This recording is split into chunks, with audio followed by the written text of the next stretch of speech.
होडगी सोलापूर मुख्य रस्त्यावरील ज्वेलर्सचे शटर उचकटून लाखो रुपयांचे दागिने घेऊन चोरट्यांनी पोबारा केला।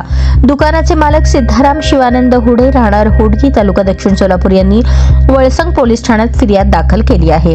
बुधवारी सायंकाळी सिद्धाराम हुडे हे दुकान बंद करून घरी गेले होते। गुरुवारी पहाटे 3 ते 3:30च्या वेळेमध्ये चोरट्यांनी दुकानाचे मुख्य शटर उचकटून आत प्रवेश केला। सोन्या चांदीचे दागिने असा एकूण लाखो रुपयांचा ऐवज चोरून पोबारा केला। सोन्याचे दुकान मुख्य रस्त्यावर असल्याने चोरट्यांनी पहिल्यांदा तेथील लाईटच्या वायरी कापल्या।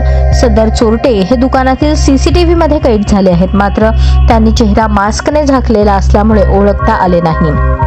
घटनेची खबर मिळताच अक्कलकोट परिक्षेत्राचे पोलीस उपअधीक्षक विलास यामावर, वळसंग पोलीस ठाण्याचे सहाय्यक पोलीस निरीक्षक अनिल सनगल्ले, डॉग स्काउटचे पोलीस उपनिरीक्षक मस्के हे घटनास्थळी दाखल झाले।